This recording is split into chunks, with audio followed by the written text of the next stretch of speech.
Welcome everyone. Today we're going to learn about static electricity. And this is Paul. He works for Peligro, the industry leader in anti-static fiber technology. Paul, how does static electricity work?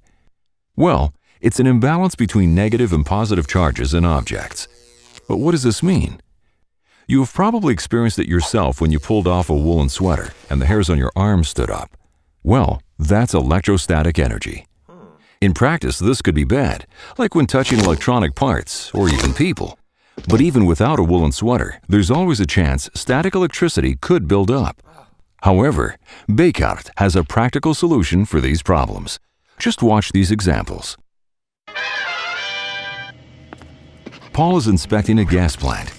With each step he takes, he becomes more and more charged due to the rubbing of his arms with his clothing. Charged Paul touches a gas tap, and he feels a spark.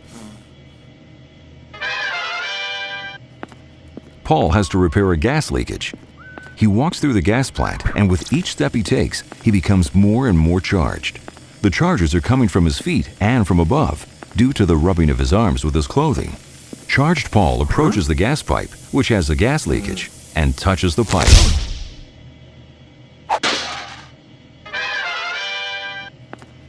Paul is heading over to a production unit. He comes in the proximity of a charged big bag, and the charges are attracted to Paul's clothing by induction. Charged Paul approaches a metal gas pipe, which has a gas leakage, and touches the pipe.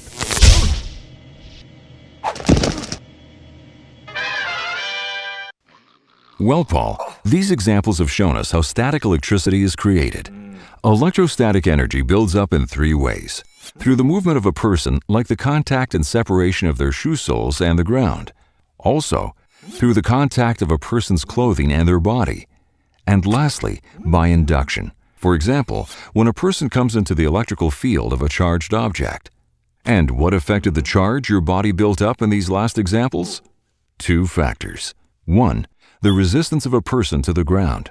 The higher the resistance, the higher the charge. And 2. The atmospheric humidity. The lower the relative humidity, the higher the charge. Paul is inspecting the plant, but this time he's wearing anti-static shoes, in addition to the anti-static workwear. When he walks, the charges created by rubbing his arms against his clothing are immediately grounded.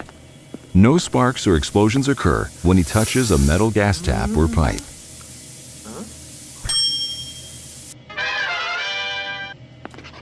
Paul is heading over to the production unit, but this time he's wearing anti-static shoes in addition to the anti-static workwear. He comes in the proximity of a charged big bag, and the charges are attracted to Paul's clothing by induction. The charges immediately flow over Paul to the ground.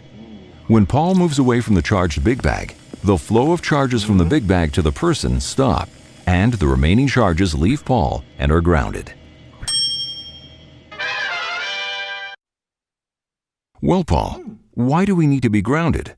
To prevent charge buildup on a person and their clothing, and to provide static charges on a person or on their clothing a path to ground to prevent shocks or explosions in the future. How can we ground ourselves? In potentially explosive atmospheres, personnel are grounded by wearing anti-static shoes in combination with anti-static garments. We hope Paul demonstrated the advantages of wearing proper protection, and from now on, we hope you'll keep it safe too. As a bonus, we have some specific footage from our lab proving how efficient our product really is. Stay safe, stay grounded.